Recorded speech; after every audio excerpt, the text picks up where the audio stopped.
بار دیگر بلندتر صلوات.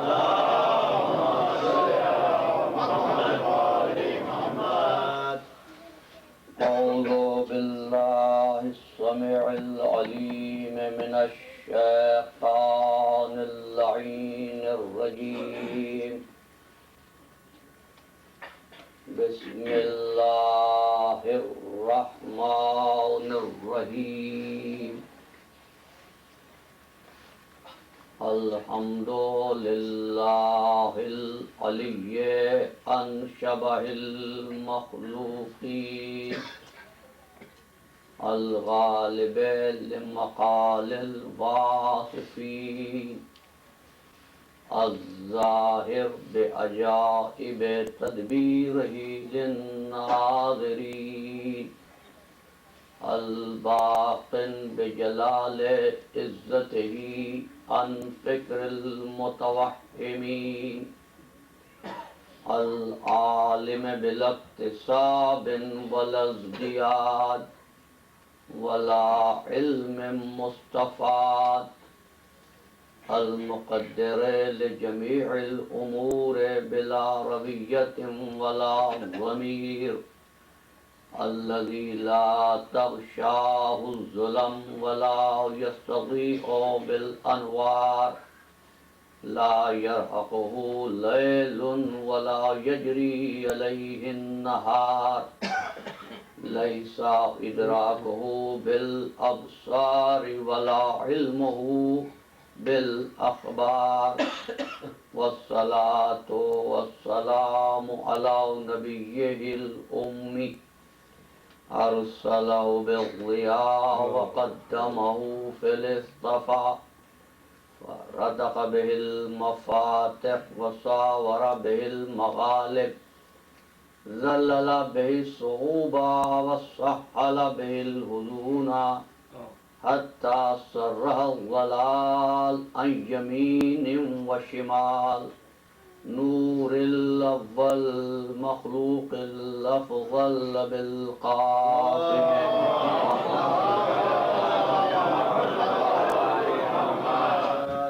وأهل بيته الطيبين الطاهرين المعصومين المظلومين الذين أذهب الله عنهم الرجس فطهرهم تطهيرا.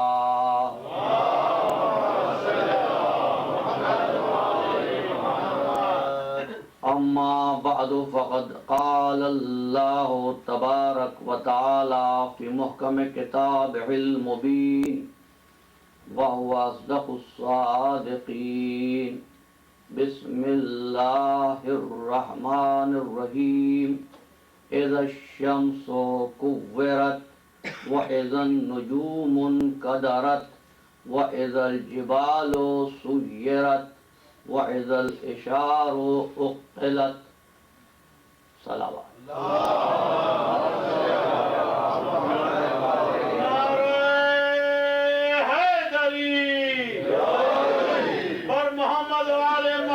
بلندتر صلوات.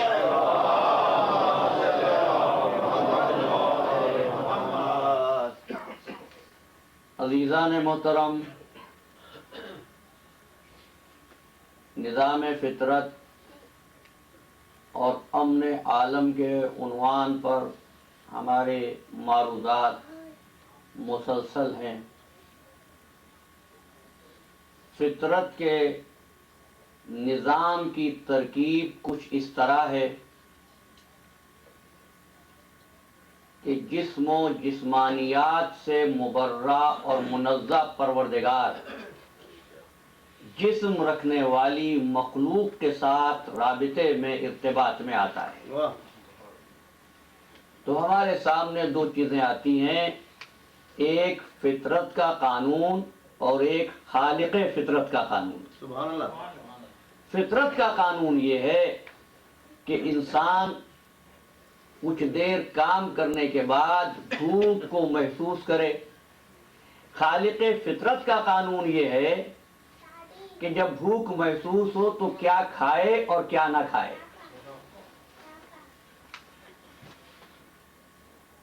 فطرت کے قانون اور خالق فطرت کے قانون میں جو نقطہ سمجھنے کا ہے وہ یہ ہے کہ اگر کوئی فطرت کا قانون لے کر خالق فطرت کے قانون کو بدلنے کی کوشش کرے تو انسانیت کا امن درہم برہم ہو جائے، لیکن اگر کوئی خالق کے فطرت کے قانون کی پاسداری کرے تو فطرت اس کے سامنے موتی ہو جائے۔ بھئی لوہا سخت ہے، داؤد کے ہاتھ میں آیا تو موم بن گیا۔ بھئی چاند دور ہے، کسی کی انگشت دیکھ کر شرما کر کٹ گیا۔ درخت جامد ہے، کسی کا اشارہ پا کر جگہ چھوڑ کر بڑھ آیا۔ راستہ دور کا ہے لیکن کسی کے اشارے پر راستہ سمٹ گیا۔ نعرہ حیدری، محمد و آل محمد لندر صلوات۔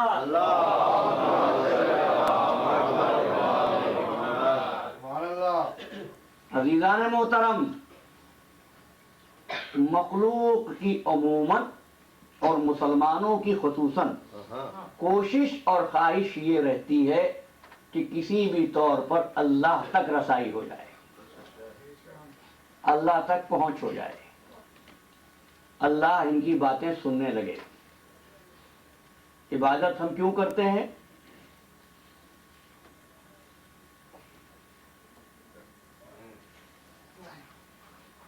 عبادت ہم کیوں کرتے ہیں؟ جب آپ نماز پڑھتے ہیں تو آپ کہتے ہیں کہ میں نماز پڑھ رہا ہوں، کیوں؟ قربتاً اللہ، تاکہ اللہ کا قرب مل جائے۔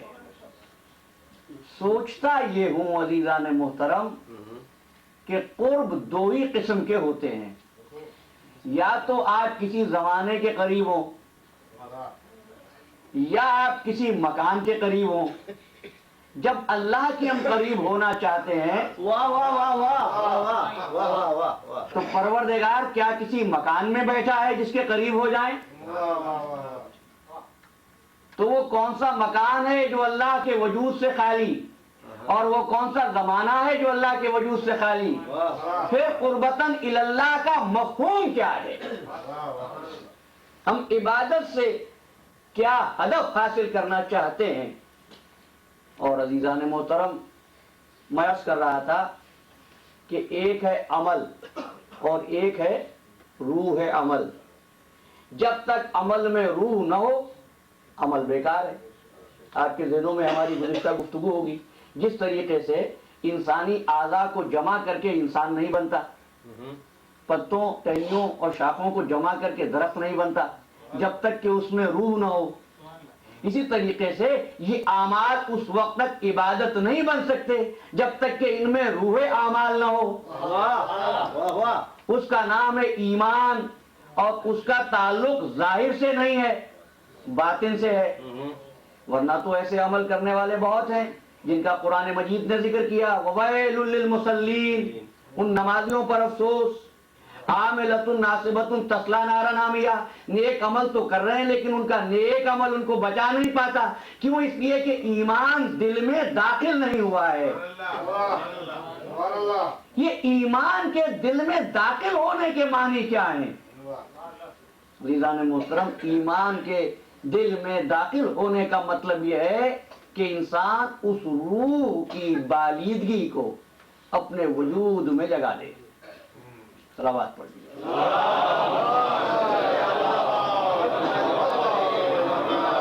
میں گزارش کروں گا کہ جتنا ممکن ہو سکے آپ حضرات آگے بڑھائیے تاکہ آنے والے احباب کو کسی قسم کی دشواری نہ ہو۔ محمد و آل محمد بلندر صلوات۔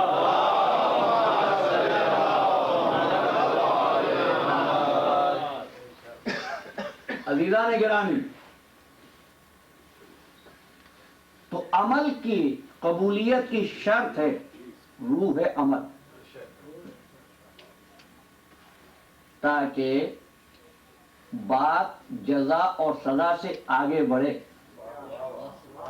اس لیے کہ اگر بات جزا اور سزا تک محدود رہے، جملہ یاد رہ جائے آپ کو، اگر عمل جزا و سزا تک محدود رہ جائے تو وہ تجارت بنتا ہے، عبادت نہیں بنتا۔ وہ تجارت بنتا ہے، عبادت نہیں بنتا۔ اس لیے نہیں پروردگار تیری عبادت کرتا ہوں میں کہ مجھ کو جنت مل جائے۔ یہ بات کون کہے، کون سمجھے؟ میں نے اسی مقام پر آج سے 2 سال پہلے یہ عرض کیا تھا کہ مملکتوں میں یہ قانون ہوتا ہے کہ اگر کوئی قانون کی خلاف ورزی کرے تو اس کو سزا ملتی ہے، لیکن کسی مملکت میں یہ نہیں ہوتا کہ کسی شہری کو اس لیے انعام دیا جائے کہ وہ قانون کا احترام کرتا ہے۔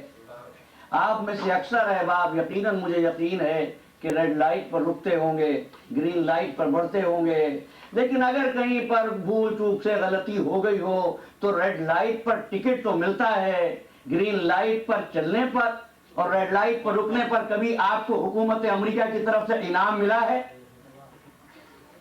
عزیزان محترم نہیں، یہ لمحہ فکریہ ہے۔ ہم دنیا میں رہ کر دنیا کی رسموں سے اتنے مرعوب و متاثر ہو چکے ہیں کہ ہم الہی قانون کو اسی جزا و سزا سے سمجھنا چاہتے ہیں۔ واہ واہ، کس کا کمال ہے یہ پیران کلیسا کی کرامت ہے کہ اس نے، یہ پیران کلیسا کی کرامت ہے کہ اس نے بجلی کے چراغوں سے منور کیا افکار۔ یہ عبادت تو نہیں عزیزو۔ پروردگار میں عبادت کرتا ہوں، اب میری دعاؤں کو قبول کر لے، یہ تو تجارت ہے۔ اسلام تاجرانہ عبادت کو پسند نہیں کرتا عزیزو۔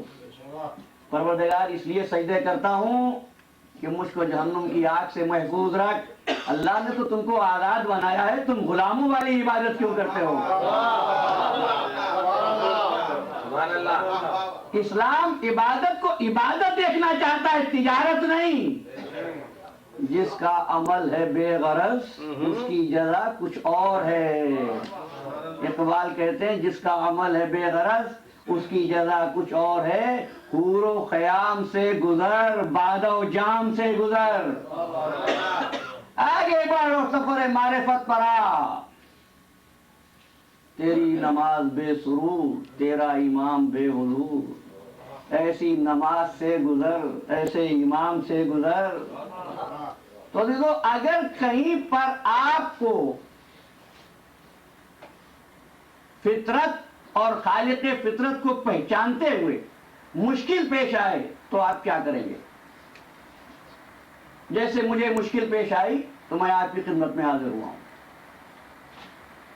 دیکھیے، عمل جزا و سزا پر ختم ہوتا ہے، روح عمل جزا و سزا پر ختم نہیں ہوتی، میرا پہلا جملہ۔ دوسرا جملہ، جزا و سزا منقطع ہو جاتی ہے، روح عمل منقطع نہیں ہوتی۔ انشاءاللہ میں روح انسان پر بھی بات کروں گا۔ روح عمل منقطع نہیں ہوتی۔ جزا و سزا کیسے منقطع ہوتی ہے؟ آپ نماز پڑھ رہے ہیں، ثواب مل رہا ہے، نماز ختم ہوئی ثواب ختم ہوا۔ آپ نے روزہ رکھا، جتنی دیر آپ روزے سے ہیں آپ کو ثواب مل رہا ہے۔ آپ حج کے فریضے کی ادائیگی کے لیے تشریف لے جاتے ہیں، آپ کے اس سفر سے پروردگار عالم کے رحمت بھیجنے والے فرشتے آپ کے ساتھ ساتھ ہیں۔ آپ کا سفر تمام ہوا، حج کا فریضہ ادا کیا آپ نے، ثواب بھی ختم ہو گیا۔ اسلام مسلمانوں کو وہ عبادت تعلیم کرتا ہے جس میں اللہ کو یاد نہ کیا جائے، یاد رکھا جائے، یاد رکھا جائے، ایسا عمل جو منقطع نہ ہو۔ یہی وجہ عزیزو کہ سفر میں نماز قصر ہوتی ہے، تقویٰ قصر نہیں ہوتا۔ اور اب اس کو میں اصطلاحاً کہہ دیتا ہوں، احکامات میں نسخ اور منسوخ ہوتا ہے، اصول نہیں بدلتے، تو اصولوں کو تلاش کر لیتے ہیں، منزل آسان ہو جائے۔ پروردگار جسم و جسمانیات سے مبرہ، ہم جسم رکھنے والی محدود مخلوق، وہ واجب الوجود اور ہم ممکن الوجود، ہم ساجد وہ مسجود، ہم عبد وہ معبود، نہ ہم اس تک پہنچ سکتے ہیں نہ وہ ہماری مجبوری کی وجہ سے ہم تک پہنچ سکتا ہے۔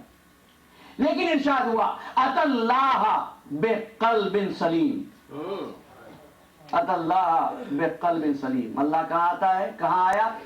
قلب سلیم پر۔ دیکھیے، مسلمان کا دل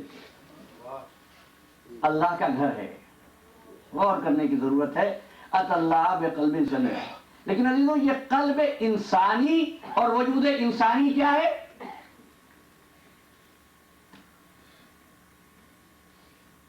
جامد ہے یا متغیر ہے؟ زیادہ بار نہیں بننا چاہتا ذہنوں پر. اس پہ جمود ہے یا اس پہ تغیر ہے؟ تغیر ہے. انسان پہلے بچہ ہے، پھر لڑکا ہے، پھر نوجوان ہے، پھر جوان ہے، پھر بوڑھا ہے. اگر اس کو زندگی یہ تمام منزلیں دے دے تو اس کے وجود میں وقت کے ساتھ ساتھ تغیر واقع ہوتا ہے. پروردگار تغیر سے بلند ہے، اس میں تغیر نہیں ہوتا. اچھا اگر اس میں تغیر نہیں ہے تو کیا وہ جامد ہے؟ استغفر اللہ. نہیں، اس کی حرکت کرتی ہوئی یہ کائنات بتا رہی ہے کہ وہ جمود سے بھی بلند ہے. بس تھوڑی سی رحمت. اب وجود انسانی کو جمود و تغیر کے درمیان میں رکھ کر سمجھو. اتى اللہ بقلب سلیم. دیکھیے تو اس کا کمال کیا ہے، اس کا معجزہ کیا ہے. اس نے خلعت وجود اس طرح دیا ہے کہ ایک ابدی حقیقت ایک تغیر رکھنے والے جسم پر نازل کر دی اور پھر ارشاد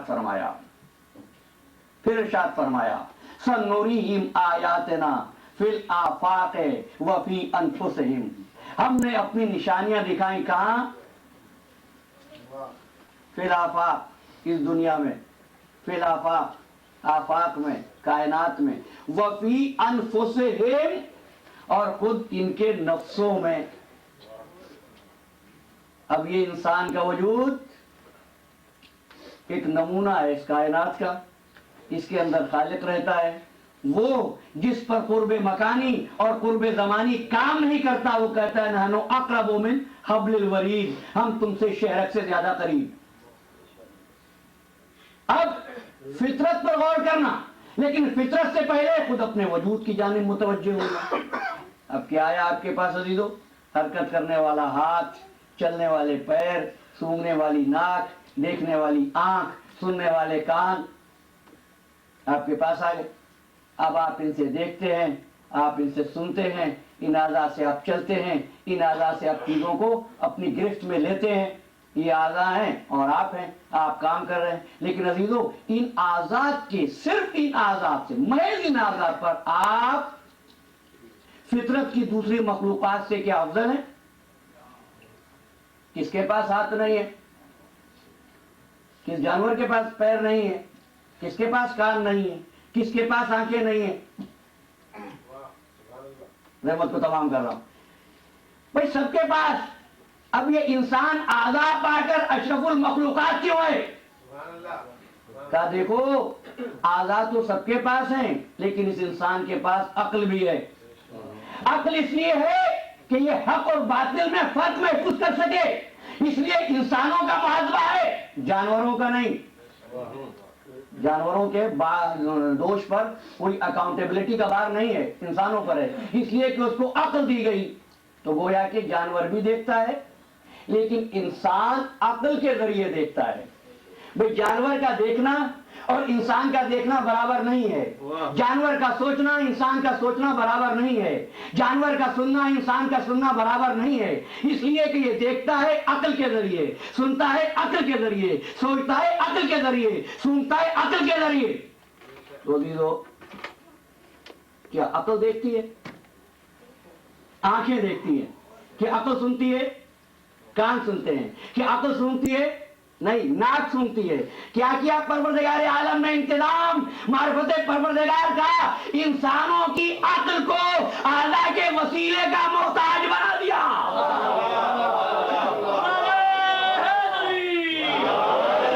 محمد وآل محمد نتر صلوات.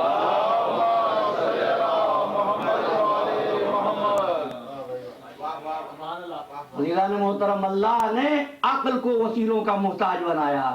اسی عقل پر تو شرف انسانی ہے. اگر انسان وسیلوں کو چھوڑ کر چاہے خدا مل جائے. اور عزیزان محترم آنکھ وسیلہ، لیکن اگر آنکھ میں عیب ہو نظر آئے گا؟ کان ان کا سنتے ہوں سن سکیں گے؟ بھائی ہاتھ کام نہ کرے، شل ہو جائے، خدا نہ کرے، تو آپ ہاتھ کے ذریعے چیزوں کو نہیں پکڑ سکتے ہیں۔ کیا معلوم کیا بات پتہ چلی؟ بھائی وسیلے تو تھے، واہ واہ واہ واہ لیکن وسیلے اب مدد نہیں کر رہے، واہ واہ واہ اس لیے کہ وسیلوں میں عیب آ گیا۔ تو جانو کہ انسان کو ہم نے عالم کے لیے وسیلوں کا محتاج بنایا اور وسیلوں کو بے عیب بنایا۔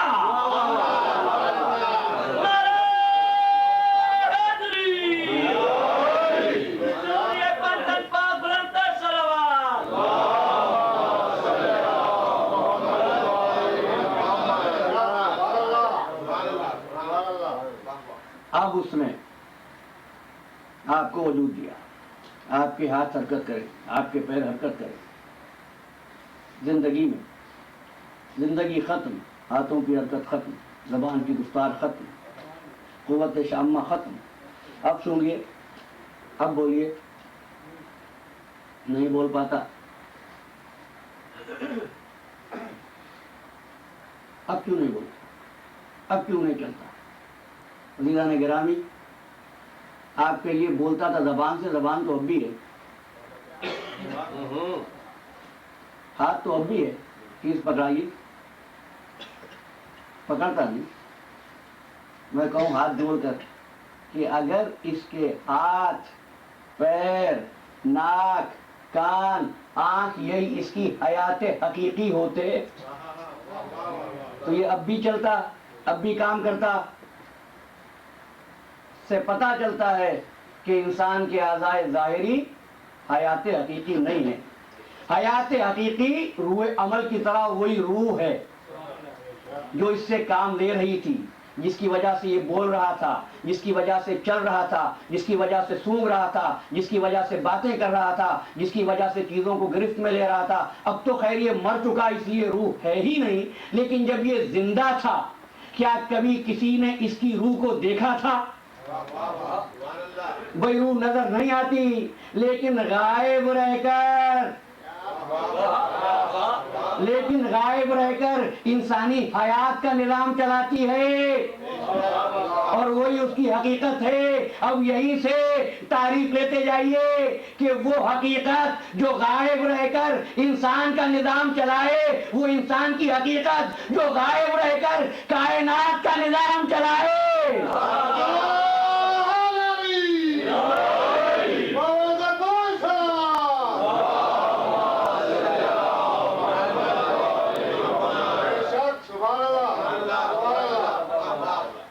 الحمدللہ، کوشش یہی رہتی ہے گفتگو بار نہ بننے پائے، ادب نہ ہو۔ ات اللہ بقلب سلیم، کہاں آیا؟ قلب پر، قلب پر۔ کیوں آیا؟ تاکہ امن عالم کی ضمانت رہے، دنیا سکون میں رہے۔ بھائی ہم فطرت، نظام فطرت اور امن عالم کے عنوان پر گفتگو کر رہے ہیں تاکہ امن عالم برقرار رہے، اس لیے کہاں آیا؟ قلب پر آیا، ضمانتاً اس بات کی کہ اگر یہ لا الہ الا اللہ رہے گا قلب مومن میں تو اس کائنات میں سکون رہے گا، کیونکہ لا الہ الا اللہ ایک عمل نہیں بلکہ ہر عمل کا بیج ہے، ایمان کی روح ہے۔ جب یہ لا الہ الا اللہ آ جائے گا تو پھر کیا ہوگا؟ وہ شجر جس کے سائے میں پروردگار چاہتا ہے انسانیت زندگی گزارے، اس کا سایہ انسانیت کو میسر ہو جائے گا۔ یہی وجہ ہے کہ ہر نبی نے آغاز پر اگر کسی بات کی تلقین کی ہے تو وہ کیا ہے؟ لا الہ الا اللہ، قولوا لا الہ الا اللہ وتفلحوا۔ اللہ کے رسول نے بھی کوئی ابو قبیس یہی اعلان کیا، قولوا لا الہ الا اللہ وتفلحوا، لا الہ الا اللہ۔ تو اللہ کا رسول اس وقت انسانیت کی زمین پر شجرہ طیبہ کا بیج بو رہا تھا، تاکہ جب یہ بیج نمو کے قابل ہو اور اس میں سے کونپل پھوٹے تو کیا ہو؟ سورہ فتح ہے، سورہ فتح ہے، کَالزَّرْعِ فَأَخْرَجَ شَطْأَهُ فَآزَرَهُ۔ کونپل پھوٹے تو کیا ہو؟ ایسی کھیتی تیار ہو جو شروع میں تو کمزور ہوگی، فاستغلظ، پھر اس کے بعد نمو پکڑے گی، گروتھ پکڑے گی. کیا ہوگا پھر اس کے بعد؟ فاستوى على سوقه، ایک مضبوط تنے پر کھڑی ہو جائے گی. جب کھڑی ہو جائے گی تو کیا ہوگا؟ یوجب الزراع، زراعت کرنے والے حیرت کریں گے کہ کیسی ہری بھری کھیتی تیار ہوئی ہے. لیکن صرف اتنا نہیں، لَيَغِيظَ بِهِمُ الْكُفَّارُ، کچھ لوگ تو رش کریں گے اور کافر جلیں گے. لَيَغِيظَ بِهِمُ الْكُفَّارُ، کافر جلنے لگیں گے. معاشرہ سامنے آ جائے گا، امن عالم کا فارمولہ دنیا کو پتہ چل جائے گا. فارمولہ کیا ہے؟ سورہ فتح، محمد الرسول اللہ.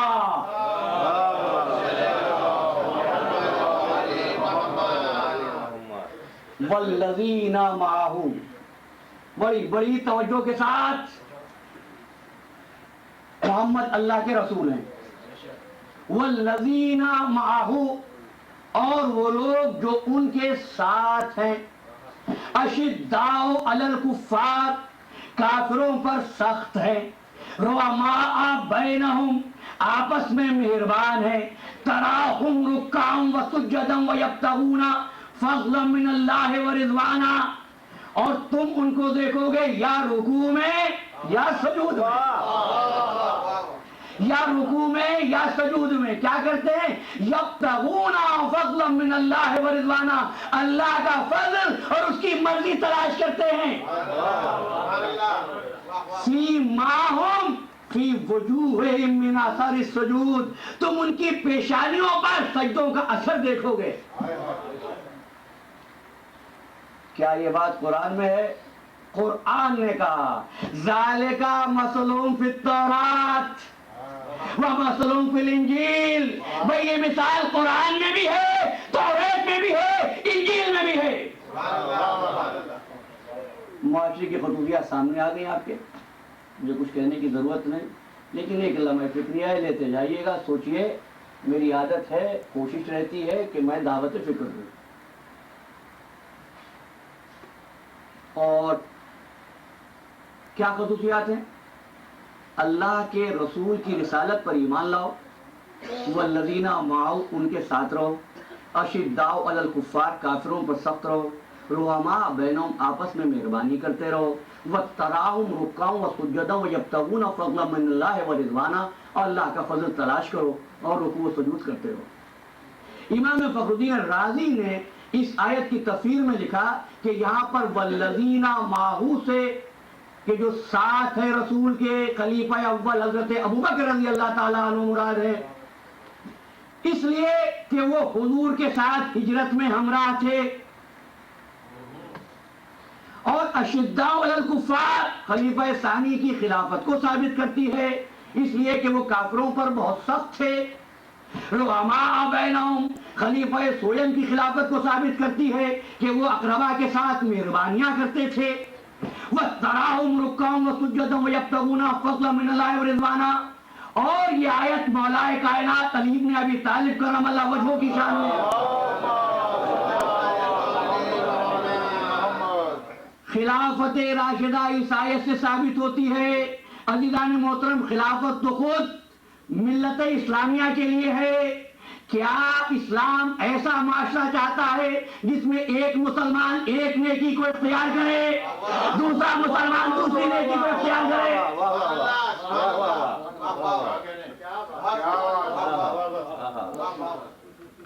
بسم اللہ الرحمن الرحیم. والعصر ان الانسان لفی خسر الا الذین آمنوا وعملوا الصالحات وتواصوا بالحق وتواصوا بالصبر. اب ترجمہ کرتا ہوں. عصر کی قسم، انسان خسارے میں سوائے ان لوگوں کے جو ایمان لائے یا عمل صالح کیے. آپ نے میرا لفظ نہیں پکڑا. ایمان لائے یا عمل صالح کیے، یا حق اور صبر کی وصیت تھی نہیں، جو ایمان لائے اور عمل صالح کیے اور حق اور صبر کی وصیت تھی. اسلام معاشرے کو آپشنل پیپر نہیں دیتا. اس زمانے میں امتحان ہوتے solve any 5 questions. اسلام چوائس نہیں دیتا کہ یا نماز پڑھو یا روزہ رکھو. اگر اسلامی معاشرہ اس طرح بنتا ہو تو کیا مشکل ہے؟ میں کہتا ہوں آپ میں سے جو حضرات نماز پڑھ سکتے ہیں نماز پڑھ لیا کریں، حق صبر کی وصیت میں کر لوں گا۔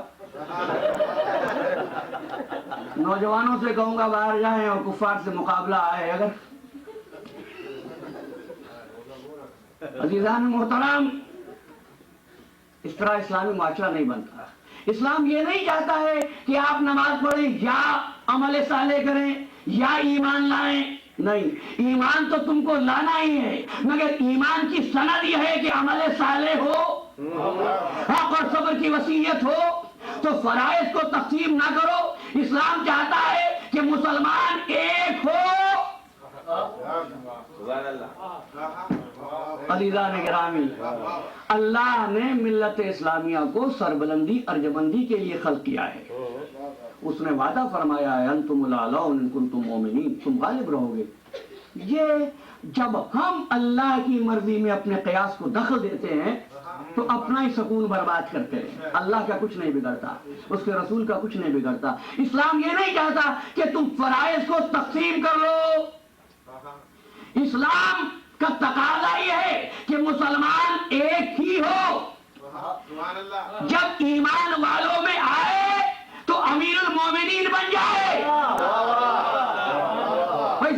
جب ایمان والوں میں آئے امیر المومنین بن جائے، متقین میں جائے امام المتقین کہلائے، لوگوں کی مشکلیں حل کرے مشکل کشا کہلائے، پیغمبر کشتی بنائے اس کشتی کا نام خدا بنے، مالک کی نظر پڑے لاپتہ پکارے، نصیری کی نظر بیٹھے تو خدا گئے۔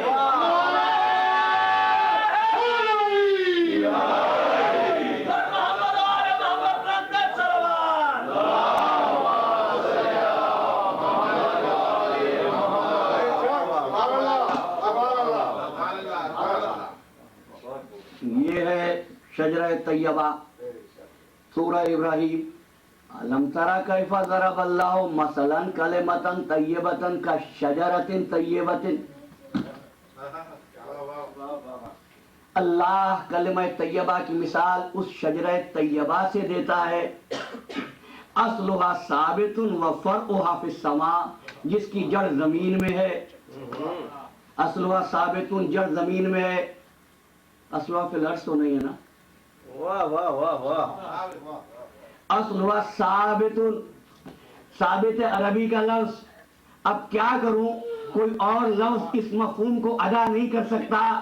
اصلها ثابت، اس کی جڑ قائم ہے، وفرعها فی السماء، اس کی شاخیں آسمان میں ہیں۔ اصلها ثابت وفرعها فی السماء، یہ تو ہے شجرہ طیبہ۔ پھر اسی سورہ ابراہیم نے آواز دی، کلمۃ خبیثۃ کشجرۃ خبیثۃ اجتثت من فوق الارض ما لها من قرار۔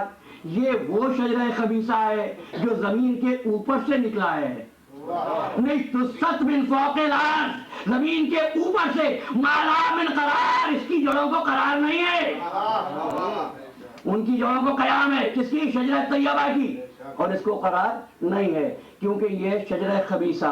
آپ مجھے بتائیے کہ ایک مسلمان کو اسلام کے مطابق زندگی گزارنے کے لیے کلمہ طیبہ کا پتہ ہونا چاہیے، روح عمل کا علم ہونا چاہیے۔ کیا ضروری ہے کہ ہم جب تک شجرہ خبیثہ کا ذکر نہ کریں؟ واہ واہ واہ واہ۔ اب میرا تو فلسفہ نہیں، یہ تو قرآن مجید کی آیات ہیں۔ قرآن یہ کہتا ہے کہ نہیں، ہم تمہیں شجرہ خبیثہ کے بارے میں بھی بتا دیں، واہ واہ واہ واہ۔ اور آج ترتیب کو بھی بدل دیں۔ بھئی کلمہ توحید میں کیا ہے؟ لا الہ الا اللہ، جھوٹے خداؤں کا پہلے انکار۔ مگر سورہ ابراہیم میں شجرہ خبیثہ کا ذکر شجرہ طیبہ کے بعد کیوں؟ دیکھو، جب اس زمین پر نظام فطرت میں فطرت کی تسخیر کے لیے شجرہ طیبہ کا شجر آگے آئے گا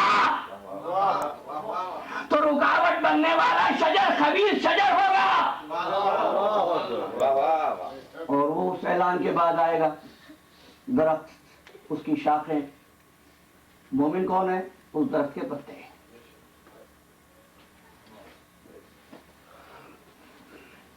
اور جڑ اصلها ثابت، ہر چیز کے دو ہی رخ ہوتے ہیں، ایک ہوتا ہے اصل، ایک ہوتا ہے فرع، ایک اصل ایک فرع۔ کیا؟ ایک جڑ اور ایک شاخ۔ پہلے کون ہوتا ہے؟ جڑ، شاخیں بعد میں نکلتی ہیں۔ تو عزیزو اگر مسلمانوں کو شجرہ طیبہ مل جائے تو اتنی سی بات تو طے کر لیں کہ محمد عربی اس درخت کی جڑ ہے، لہذا زمانہ بعد میں ہے، محمد عربی پہلے ہے۔ اور عزیزو پتے شاخوں پر ہیں، اگر کوئی پتا یہ چاہے کہ شاخوں سے ٹوٹ جائے اور ٹوٹ کر جڑ پر جا گرے، واہ واہ واہ واہ، دیکھیے میں نے شاخوں کی تفصیلات تو بیان ہی نہیں کی ہیں۔ اگر کوئی پتا یہ چاہے کہ شاخ کو چھوڑ دے اور جڑ پر جا کر گر جائے، کیا پتا زندہ رہے گا؟ نہیں، زرد ہو جائے گا، مرجھا جائے گا، کوڑا بن جائے گا، برباد ہو جائے گا۔ ہاں، جڑ سے رابطہ تو ہو لیکن رابطہ شاخوں کے ذریعے ہو۔ میری تقریر کے ابتدائی جملے، وہ انسان کو خلق کیا، انسان کی عقل کو وسیلوں کا محتاج بنایا اور شجرہ طیبہ کے پتوں کو شاخوں کا محتاج بنایا۔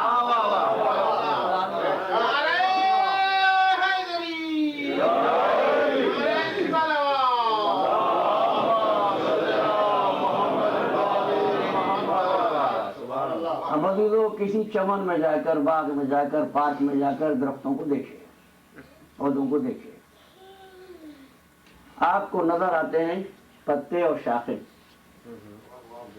اگر پتا ہرا بھرا نظر آئے تو آپ سمجھتے ہیں کہ اس کا جڑ سے رابطہ ہے، اگر پتے زرد نظر آئے تو آپ سمجھتے ہیں جڑ سے رابطہ ختم ہو گیا، ٹوٹ گیا ہے۔ یہی کرتے ہیں، جڑ سے رابطہ۔ لیکن کیا کبھی آپ نے جڑ کو دیکھا ہے؟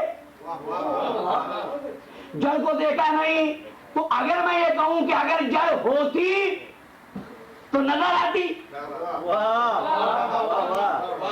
اگر جڑ ہوتی تو نظر آتی، کیونکہ نظر نہیں آتی اس لیے نہیں ہے۔ وہ کہیں گے تم احمق ہو، تمہارا نہ دیکھنا کسی کے نہ ہونے کی دلیل نہیں ہے۔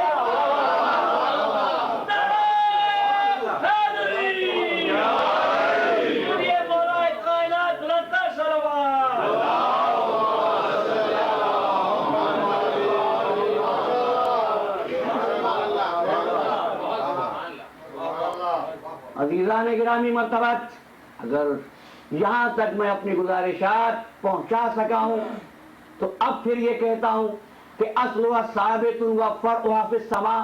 اگر شجرہ طیبہ کا عرفان ہو جائے تو جو مقابلے پر آئے گا وہ کون؟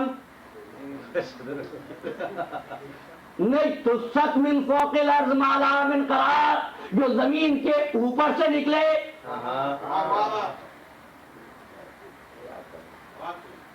میں متصل ہوں اور بہت کچھ سوچتا ہوں، سوچ کر آتا ہوں، دامن وقت تنگ ہوتا ہے اور مجھے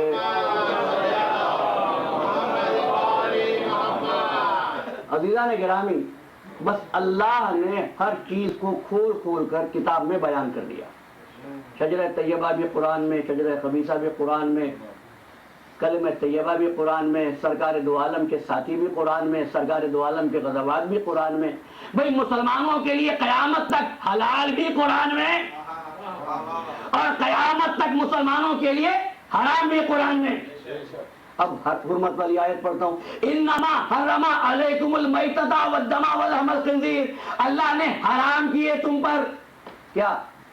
میتا والدم ولحم الخنزیر، مردار، خون اور سور کا گوشت۔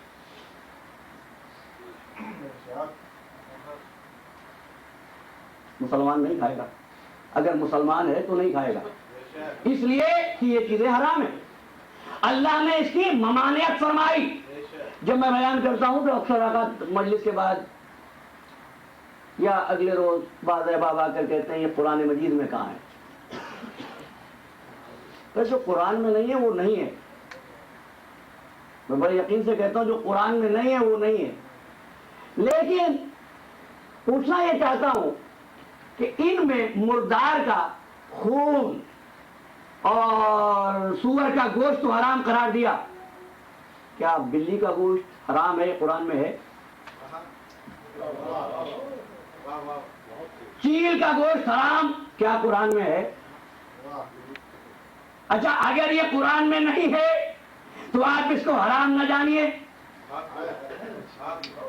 آپ کہتے ہیں جتنی باتیں میں کہتا ہوں قرآن میں، بھائی قرآن مجید میں کہاں طوطا حرام ہے؟ مسلمان کھاتے نہیں؟ کیوں؟ اس لیے کہ قرآن نام لے لے کر فہرست نہیں دیتا، قرآن اصول دیتا ہے. اور اگر قرآن کسی چیز کو حرام ڈکلیئر کرے کچھ خصوصیات کی بنا پر، تو جہاں جہاں وہ خصوصیات ہوگی وہ خود حرام ہو جائے گی. تو اب یہ نہ پوچھو قرآن نے ان کے بارے میں کہاں کیا کہا. میں بتاتا ہوں قرآن نے کس کس کی اطاعت نہ کرنے کے بارے میں کہا.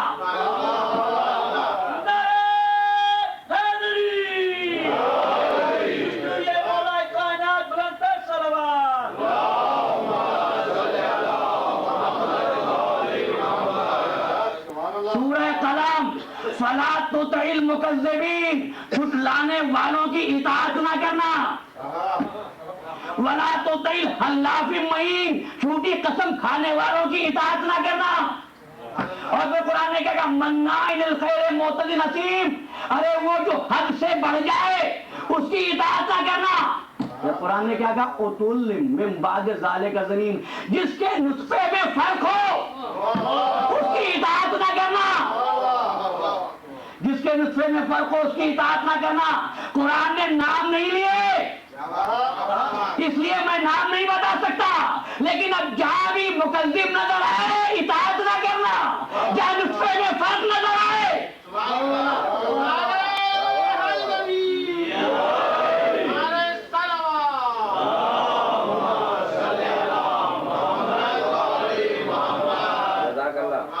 قرآن نے اصول دیے. سورہ بقرہ، ان اللہ قد بعث لکم طالوت ملکا، اللہ نے تمہارے لیے طالوت کو بادشاہ بنایا. قوم کے لوگ کہنے لگے قالوا انا یکون له الملک علینا ونحن احق بالمال منه، اس کی بادشاہت ہم پر کیسے قائم ہوگی؟ ہمارے پاس مال زیادہ ہے، اس کے پاس مال کم ہے. لم یؤتا ساعۃ من المال، ارشاد ہوا ان اللہ اصطفاہ علیکم، اللہ نے اس کو تم پر چن لیا ہے. وزادہ بسطۃ فی العلم والجسم، اللہ نے جسم و علم کی افساد اس کو عطا کی ہے. کیا چیز نہیں ہے مال؟ تو مال کی بنیاد پر کسی کو قابل احترام نہ سمجھو. زادہ بسطۃ فی العلم والجسم، ہم نے مال نہیں اس کو علم و جسم میں زیادہ کر دیا. تو قرآن نے اصول دے دیا. اطاعت کرتے ہوئے یہ نہ دیکھو مال کتنا ہے، یہ دیکھو علم کتنا ہے اور شجاعت کتنی ہے.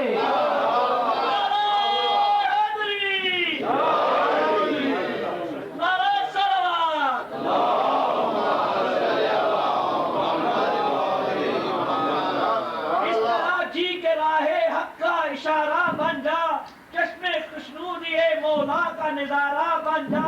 جب نظر آئے تجھے کوئی علی کا دشمن تو عدو کے لیے سکندر و دارا بن جا. حیدری محمد آل محمد بلند صلوات.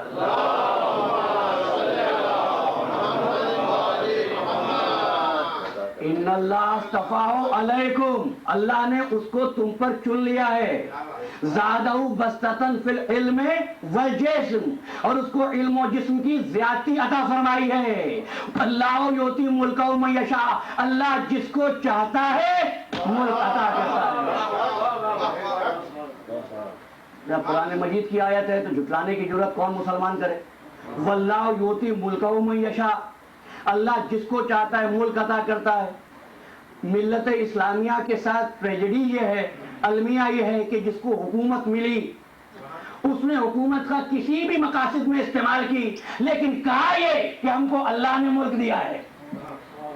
ہم نے کہا کیسے کہتے کہ قرآن میں توتی الملک من تشاء و تنزع الملک من تشاء، جس کو چاہتا ہے ملک دیتا ہے، جس سے چاہتا ہے حکومت چھین لیتا ہے۔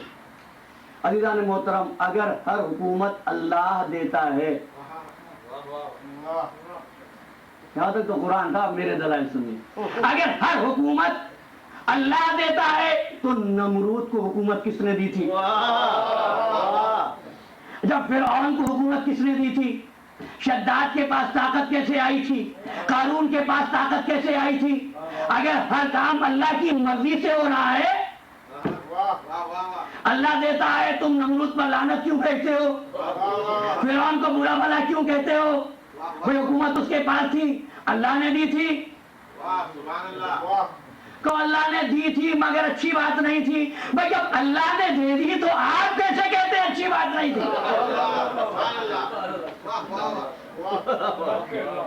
اس لیے کہتا ہوں قرآن پڑھنا کافی نہیں ہے، قرآن سمجھنا ضروری ہے۔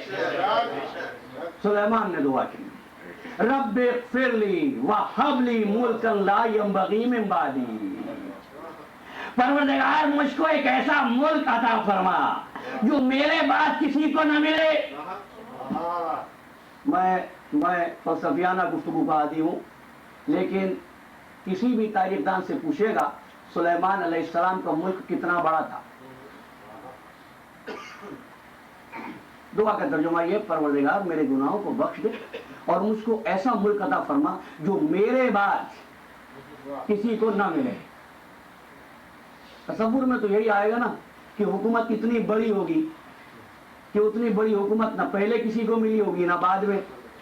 تاریخ گواہ ہے کہ سلیمان علیہ السلام کی حکومت ایک قطع زمین پر تھی، اس سے پہلے بھی حکومتیں بڑی گزری، اس کے بعد بھی، لیکن سلیمان نے دعا کی، پروردگار نے دعا قبول کی۔ لہذا ایمان کہ سلیمان کے پاس ایسا ملک جو سلیمان کے بعد کسی کو نہیں ملے گا، لا ینبغی، ملک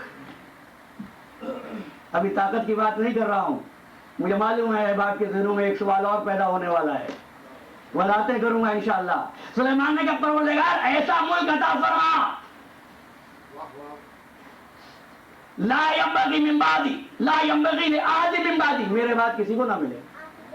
تو سلیمان کی حکومت تو قطع زمین پر قائم ہوئی، قرآن کہتا ہے سلیمان کو حکومت ملی۔ بس فرق جان لو اللہ کے ملک دینے میں اور دوسروں کی حکومت بنانے میں۔ جب سلیمان کو حکومت ملی تو کیا ہوا؟ وَسَخَّرْنَا لِرِيحٍ تَجْرِي بِأَمْرِهِ مِنْ رُخَاءٍ حَيْثُ أَصَابَ وَالشَّيَاطِينَ غَوَّاصٍ وَبَنَّا۔ کیا ہوا؟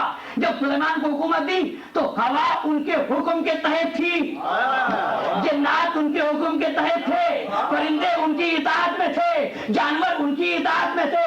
تخت لینے سے نہ کہو اللہ نے دیا ہے، اللہ جس کو دیتا ہے وہ جانوروں سے بھی اطاعت لیتا ہے، جنات سے بھی اطاعت لیتا ہے۔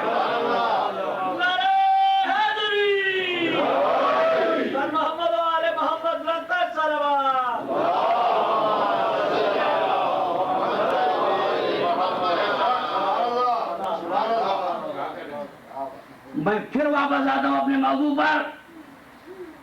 بس کر رہا تھا کس کی اطاعت کرو اور کس کی اطاعت نہ کرو۔ قرآن نے کہا فَلَا تُطِعِ الْمُكَذِّبِينَ، جھٹلانے والوں کی اطاعت نہ کرو۔ قرآن تو نام نہیں دے گا، فَلَا تُطِعِ الْمُكَذِّبِينَ، قرآن بڑے پردے رکھتا ہے عزیزو۔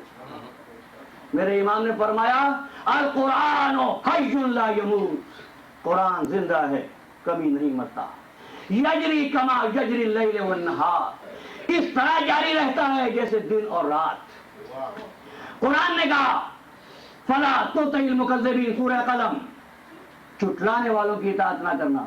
تو قرآن نے اصول دیا جھٹلانے والوں کی اطاعت نہ کرنا، تصدیق کرنے والوں کی اطاعت کرنا۔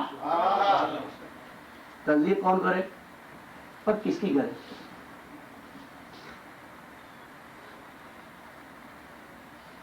آج 35 پر ٹریفک بلاک تھا، کوئی صاحب جو کسی اور راستے سے آئے، میں ان سے پوچھوں کیسے ایکسیڈنٹ ہوا تھا، وہ کہیں گے میں تو وہاں تھا ہی نہیں، مجھے معلوم نہیں۔ تصدیق وہی کرتا ہے جو موقع پر موجود ہو. تو پہچانو کہ سرکار دو عالم کی نبوت کی تصدیق کون کرے؟ بھائی قرآن نے کہا قل کفی باللہ شہیدا بینی و بینکم ومن عندہ علم الکتاب. میری گواہی کے لیے یا اللہ کا بھی یا وہ جس کے پاس علم الکتاب. جملہ قرآن میں انکار ممکن نہیں. تفسیر و تعویل کو ہمارے ہاتھ میں. خود بدلتے نہیں قرآن کو بدل دیتے ہیں. ہوئے اس درجہ فقیہان حرم بے توفیق. بھائی قرآن مجید نے علم من الکتاب نہیں کہا, علم الکتاب کا. کتاب کا تھوڑا سا علم نہیں کہا, کتاب کا پورا علم. کتاب کیا ہے؟ لا رتب ولا یابس الا فی کتاب مبین. ہر خشک و تر اس کتاب میں ہے. تو عزیزو جو خشک و تر کا علم رکھنے والا ہو بس وہی تصدیق کرے. آئیے قرآن دیکھتے ہیں. سورہ نمل ارشاد ہوا, حضرت سلیمان علیہ السلام نے خطاب فرمایا درباریوں سے, قالا یا ایھا الملأ ایکم یاتینی بعرشھا قبل ان یاتونی مسلمین. سلیمان نے درباریوں سے کہا سردارو تم میں سے کون ہے جو تخت بلقیس کو میرے پاس لے آئے قبل اس کے کہ وہ مسلمان ہو کر میرے پاس آئے. قال عفریت من الجن. عفریت جن نے کہا انا آتی کا بھئی قبل ان تقوم من مقامے کا. اے نبی اللہ میں تخت کو لا سکتا ہوں قبل اس کے کہ آپ اپنا دربار برخاست کریں. ان تقوم من مقامے کا وانی علیہ لقوی امین. میں اس کی قدرت رکھتا ہوں. قال الذی, آصف برقیہ کا ذکر ہے, قال الذی عنده علم من الکتاب. جس کے پاس کتاب کا تھوڑا سا علم تھا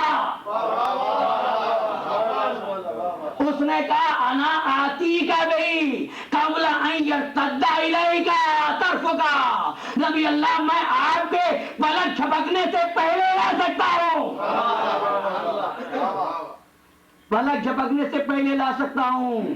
تو عزیزو جس کے پاس کتاب کا تھوڑا سا علم تھا وہ پلک جھپکنے سے پہلے لے آیا جس کے پاس پوری کتاب کا علم ہو.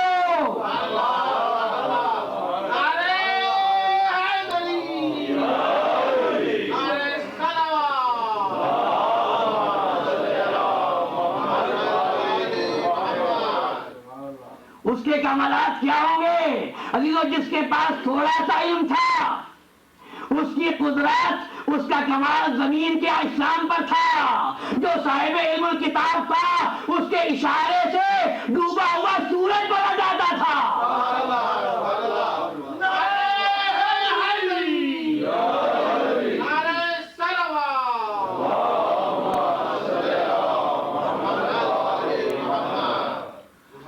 خدا کی قسم یہ تذکرہ اس لیے نہیں ہے کہ میں یہ چاہوں یا خاکم بدل میں چاہتا ہوں. آپ اللہ کا ذکر نہ کریں, نہیں اللہ کا ذکر تو کریں مگر اللہ جن کے ذکر سے یاد آئے. تو کہتے ہیں آپ اتنے فضائل بیان کرتے ہیں, اس سے پتہ کیا ہوتا ہے؟ شیر کا شائبہ ہونے لگتا ہے. ایسا معلوم ہوتا ہے عبد معبود بن گیا ہے. اگر عبد کے تذکرے سے عبد معبود بن جائے, بھائی پرانی دلیل لیتے جائیے, اگر عبد کے تذکرے سے عبد معبود بن جائے اور تذکرہ گرا گزرے تو میں کہتا ہوں قرآن نے کہا فانظروا الی الابل کیف خلقت. اس اونٹ کی طرف دیکھو, الی الابل کیف خلقت, کیسی مخلوق ہم نے پیدا کی ہے.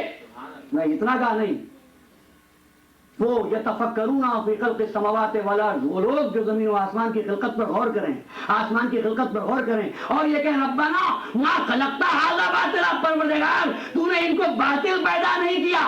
عزیزو آسمانوں کو دیکھ کر اللہ کو یاد کرے, آسمان معبود نہ بنے. ان کو دیکھ کر اللہ کو یاد کرے, ان معبود نہ بنے. میں علی کا تذکرہ کروں تو علی عین اللہ ہے, معبود نہیں ہے.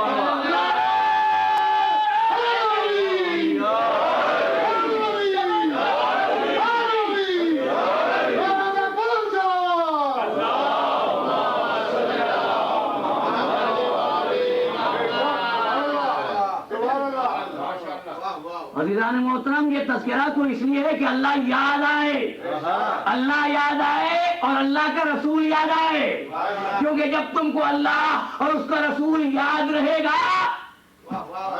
امن عالم محفوظ رہے گا۔ عزیزو یاد دلانے کے لیے اور یہی وجہ تھی کہ حضور نے ایک موقع پر صرف خطبائی ارشاد نہیں فرمایا ہے بلکہ اپنے ساتھ کسی کو لے کر بھی گئے ممبر پر، کسی کو لے کر بھی گئے۔ بھئی تقریر کرنی ہے، خطبہ کرنا ہے، خطبہ بیان پیش کرنا ہے، ارشاد فرمانا ہے، ان کو ساتھ لے کر کیوں جا رہے ہیں؟ کہ اس لیے کہ بات غیر معمولی ہے، کوئی ایسی غیر معمولی بات ہو کہ تا قیامت بھولنے نہ پائیں۔ اب چونکہ حضور ممبر پر اکیلے جاتے تھے، وہ پہلا موقع تھا کہ ساتھ لے کر گئے ممبر پر، تو بات غیر معمولی تھی تو کبھی بھولنے نہ پائیں گے۔ یا اس کی وجہ یہ ہو سکتی ہے کہ حضور یہ چاہتے تھے کہ کلام نبی سننے کا ثواب تو حاصل کر ہی رہے ہیں، بھئی کلام نبی کی سماعت کا ثواب تو ان کو ہو ہی رہا ہے، وجہ اللہ کی زیارت کا ثواب بھی ہو جائے۔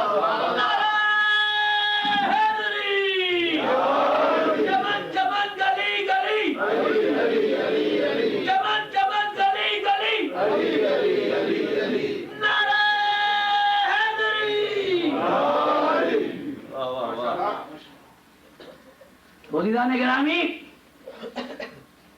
بعض چہرے ہوتے ہی اس لیے ہیں تاکہ ان کو ہدایت کا سنگ میل بنا کر، نہیں علی لو، ہدایت کا مینارہ بنا کر، مرکز ہدایت بنا کر لوگوں کو ان کے فرائض یاد دلائے جائیں۔ بس یہی وجہ تھی کہ حسین ابن علی کربلا کے میدان میں لشکر شام کے سامنے کبھی رسول کا امامہ سر پہ رکھ کے آتے تھے، کبھی رسول کی عبا دوش پہ ڈال کے آتے تھے، کیوں؟ یاد دلا رہے تھے۔ اور آخری جملہ کہوں اور پھر آپ کے لیے دعا کروں کہ حسین نے اصحاب کی شہادت کے بعد جس کو سب سے پہلے بھیجا ہے، آج محرم کا 6واں دن گزر گیا، کو معلوم ہے نا آج ہم کس شہید کا تذکرہ کریں گے؟ حسین ابن علی۔ اس چہرے کو بھیجتے لشکر شام کے سامنے، کیوں؟ تاکہ امت اب بھی تائب ہو جائے، یاد کر لے یہ ہمارے مقابلے پر کون آ گیا ہے۔ شیخ مفید نے لکھا ہماری میں کہ جب حضرت علی اکبر میدان کی طرف گئے، آج کی تاریخ شہزادہ علی اکبر کا تذکرے کی تاریخ ہے۔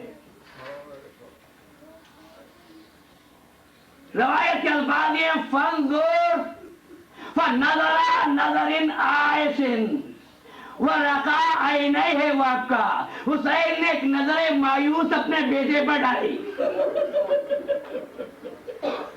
اور آنکھوں سے آنسو رواں ہوئے، لیکن فریضے کو ادا کرتے ہوئے فرمانے لگے تقدم ولدی علی اکبر، علی اکبر بیٹا تم آگے جاؤ گے، تم سب سے پہلے جاؤ گے۔ اور پہلے بھیجنے کا مقصد یہ کہ ہم شکل پیغمبر دیکھ کر کلمہ گویوں کو کچھ یاد آ جائے جس کو بھول چکے ہیں۔ علی اکبر بیٹا تقدم ولدی یا بنیا، تم مرنے کے لیے جاؤ۔ فرمانے لگے علی اکبر جانے سے پہلے اپنی ماں سے اجازت لے لو۔ علی اکبر ام لیلہ کے خیمے میں آئے، ماں نے دیکھا بیٹا آیا ہے، ماں سمجھ گئی بیٹا کیوں آیا ہے۔ شہزادے نے ہاتھ جوڑے، اماں میری ایک بات سنو، اماں میری ایک بات سنو۔ کیا بات ہے بیٹے؟ کہا مادر گرامی جب قیامت کا دن ہوگا اور میری دادی فاطمہ زہرا آئیں گی اور آ کر یہ کہیں گی کہ ام فروہ نے قاسم کو قربان کیا، ام رباب نے علی اصغر کو قربان کیا، زینب نے محمد کو پیش کیا، ام لیلہ تم نے اپنے لال کو عزیز کر لیا، اماں کیا جواب دیں گی؟ یہ سننا آتا ہے کہ مرتبہ ماں آگے بڑھی، پیشانی کو چوما میرے لال، میں تو کب سے انتظار کر رہی ہوں، دعا کر رہی ہوں میرے لال تیری لاش آئے علی اکبر، میں کب روکتی ہوں میرے لال۔ علی اکبر نے ماں سے اجازت لی، خیمے سے برآمد ہوئے، بابا اماں سے اجازت لے لی، اماں سے مل لیا، فرمانے لگے علی اکبر بیٹا 18 برس تک ٹھپی نے پالا ہے،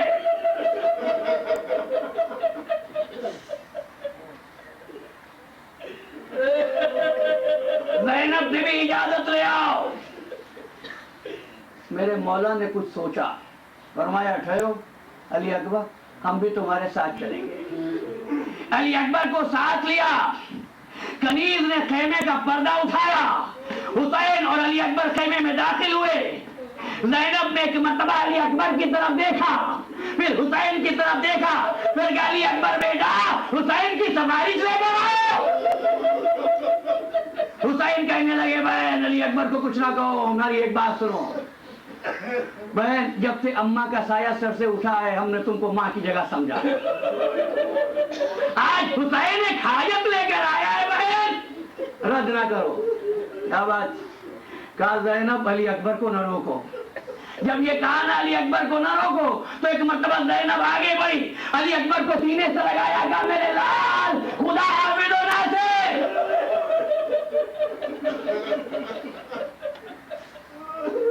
ماں سے اجازت لے لی، پھوپھی سے رخصت ہو لیے۔ اب علی اکبر چاہتے ہیں پشت فرس پہ بلند ہونا چاہتے، حسین نے آواز دی اکبر بیٹا ٹھہر جاؤ۔ ماں سے اجازت لے لی، پھوپھی اماں سے مل لیے، اب اس ضعیف باپ کی بھی ایک تمنا ہے علی اکبر۔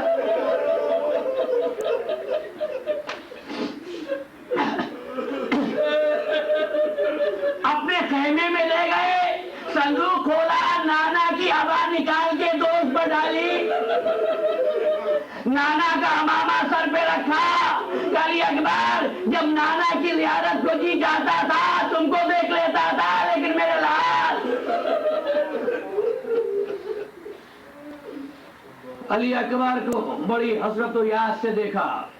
اس کے بعد گھوڑے پر سوار کرایا۔ ریاض القدس کی روایت آگے آگے علی اکبر چلے اور پیچھے پیچھے حسین چلے۔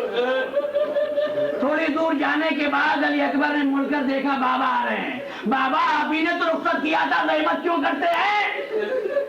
فرمایا علی اکبر اگر تم صاحب اولاد ہوتے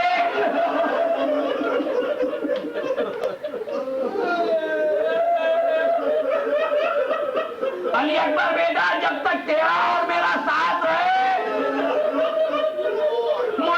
دیکھتے رہنا۔ علی اکبر دیکھتے رہے،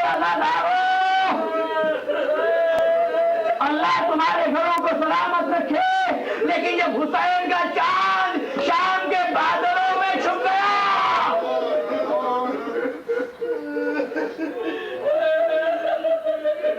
علی اکبر نے رجل پڑا، قتال کیا، زخموں سے چور چور ہوئے، پیکرے دلربا اپنے خون میں نہا چکا تھا۔ ایک مرتبہ پیاس نے غلبہ کیا، گھوڑے کے رخ کو موڑا، بابا کی خدمت میں آئے اور فرمانے لگے بابا اگر تھوڑا سا پانی مل جاتا ہے، اللہ کسی باپ پر یہ وقت نہ لائے۔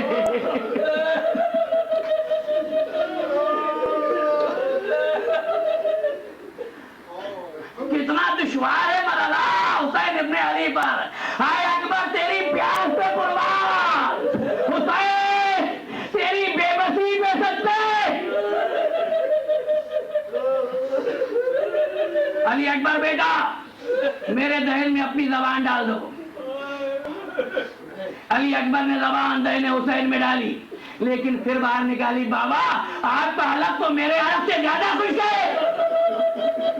انگوٹھی اتار کر دی، علی اکبر بیٹا اس کو منہ میں رکھو،